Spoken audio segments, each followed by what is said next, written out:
Face au chef du gouvernement, le ministre des Finances n'a pas tremblé. Aboubakar Nakanabo a défendu son bilan avec assurance.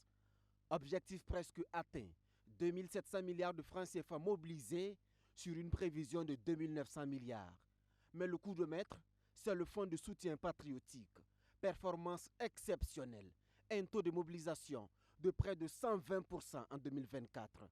Traduction chiffrée, 170 milliards de francs CFA récoltés. Bilan global, un taux de réalisation de 88%. Une prouesse pour ce ministère stratégique. Ici, on fait son bilan, mais on reçoit également les orientations du Premier ministre. Sur les questions liées, bien sûr, à l'audit et la sauvegarde des intérêts de l'État, notamment toutes les actions qu'il faut mettre en œuvre pour faire en sorte que les finances publiques soient bien gérées. Deuxième élément, c'est en ce qui concerne donc les innovations à apporter pour faire en sorte que la mobilisation des ressources puisse bien se passer. Satisfaction également au département de la sécurité. Le premier responsable de ce ministère a fièrement défendu son bilan.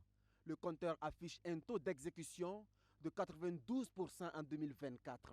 Mahamadou Sana est satisfait, mais se sent interpellé. Ce qui a fait que le taux s'est affiché à 92%, c'est essentiellement à trois niveaux. Le premier élément, c'est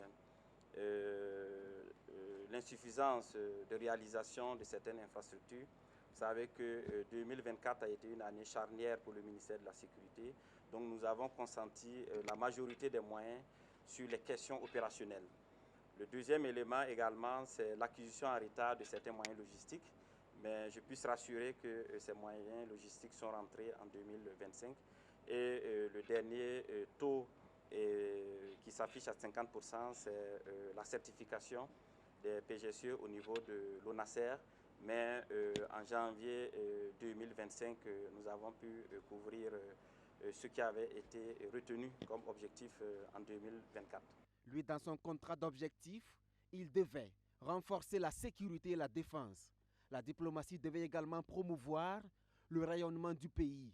Un autre axe majeur, la gestion de la diaspora et des réfugiés. Ces actions ont permis de faire bouger les lignes. Au 31 décembre 2024, le taux global de réussite s'élève à 90,7%. Ce département dirigé par Jean Karamoro Traoré a notamment piloté le retrait du Burkina Faso de la CEDEAO. Où en est justement le dialogue avec cette organisation régionale? Nous avons déjà à la sortie préparé un document.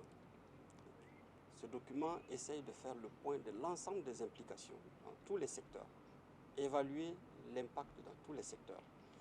Ce travail a été fait par le Burkina, il a été amorcé par le Mali et le Niger.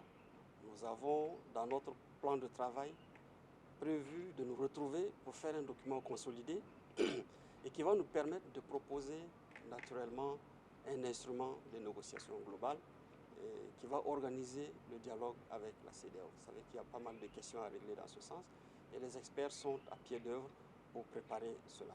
Au ministère de la fonction publique, 2024 a marqué également un tournant. Son responsable insiste sur la digitalisation des concours, l'accélération de la mise en œuvre de l'assurance maladie universelle. Le taux de réussite global est de 91%. En 2025, le défi, c'est l'effectivité de l'assurance maladie universelle.